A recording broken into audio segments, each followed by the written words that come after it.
Assalamualaikum warahmatullahi wabarakatuh. Kembali lagi di channel saya, Edwin Pratama.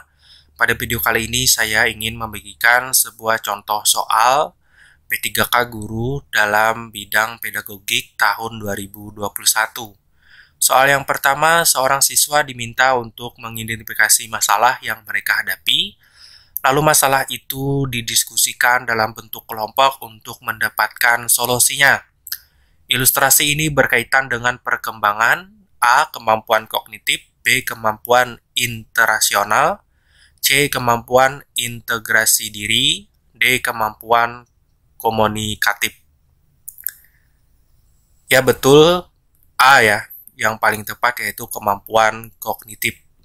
Soal yang kedua yaitu pernyataan berikut yang menjelaskan makna istilah kognitif adalah A. Kemampuan berkomunikasi, B. Kemampuan untuk memecahkan masalah, C. Kemampuan berintegrasi, D. Kemampuan untuk mengintegrasikan diri.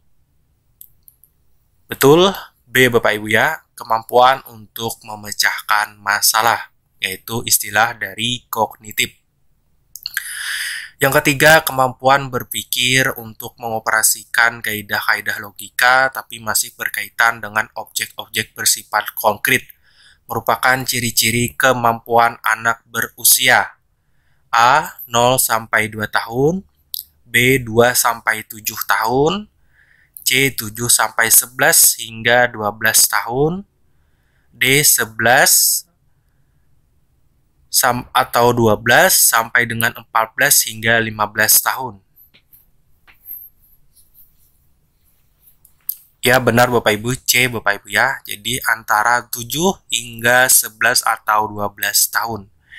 Yang logikanya itu masih berkaitan dengan objek-objek yang bersifat konkret. Selanjutnya 4. Penggunaan potongan sapu lidi, kelereng, gambar-gambar yang menyangkut pembelajaran IPA dan IPS sebagai media adalah sesuatu dengan tahapan perkembangan berpikir anak yang dikenal sebagai tahapan A. Anak memahami bilangan dan angka tetapi masih berkaitan dengan objek yang bersifat konkret. B. Pengamatan dan penginderaan yang intensif terhadap lingkungannya. C. Dominasi pengamatan bersifat ekosentris.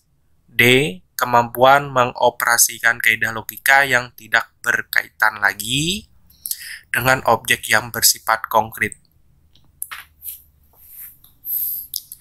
Jawaban yang paling tepat adalah A Bapak Ibu ya. Anak memahami bilangan dan angka tetapi masih berkaitan dengan objek bersifat konkret. Soal yang kelima yaitu kemampuan peserta didik untuk membina hubungan dan kemampuannya untuk memotivasi diri termasuk kecerdasan A. Kognitif, B. Sosial, C. Emosional, D. Moral. Tentu saja C Bapak Ibu ya, emosional. 6. Seorang peserta didik selalu ingin mendominasi dalam suatu kelompok belajar. Dia tidak memberi kesempatan anggota lain untuk mengemukakan pendapat. Jika teman lain yang memimpin dan mengendalikan jalannya diskusi, ia memisahkan diri dan cenderung belajar sendiri. Peserta didik tersebut mengalami permasalahan dalam perkembangan A. Sosial emosional, B. Kognitif, C. Moral, D. Spiritual. Ya, betul A Bapak Ibu ya, sosial emosional. Ketujuh, seorang peserta didik ingin selalu mendominasi. Ini sama Bapak Ibu ya.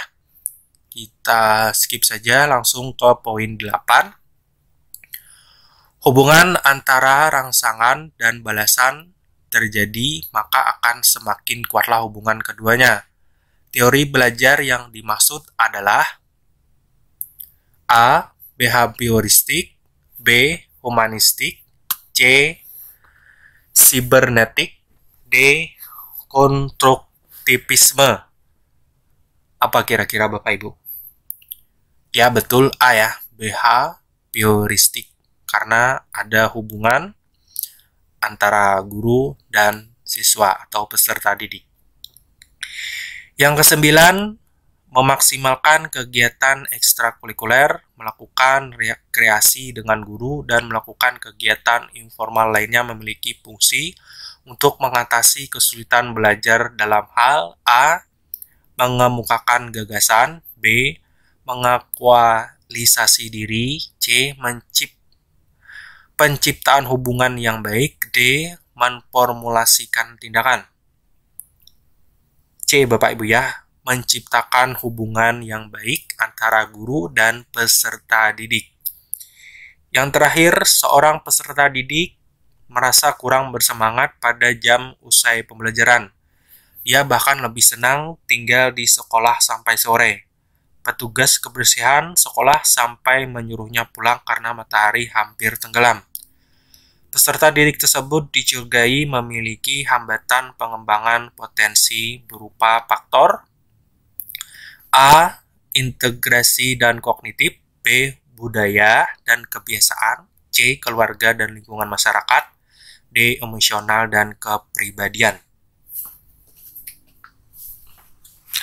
Tentunya C Bapak Ibu ya, keluarga dan lingkungan masyarakat. Nah, untuk seterusnya ini ada sekitar 50 soal, hampir 100 sepertinya Bapak Ibu ya. Kita lihat dulu, kita cek. Nah, ini ada sekitar 100 soal beserta kunci jawabannya. Nah, silakan Bapak Ibu yang ingin belajar atau melihat contoh-contoh soal pada tes CPNS atau P3K pada tahun 2021, silakan saja nanti komen, nanti saya sertakan linknya atau saya bagikan via Telegram. Demikian Bapak Ibu, contoh soal yang bisa saya bagikan untuk P3K Guru dalam pembahasan pedagogik tahun 2021. Semoga bermanfaat. Terima kasih. Assalamualaikum warahmatullahi wabarakatuh.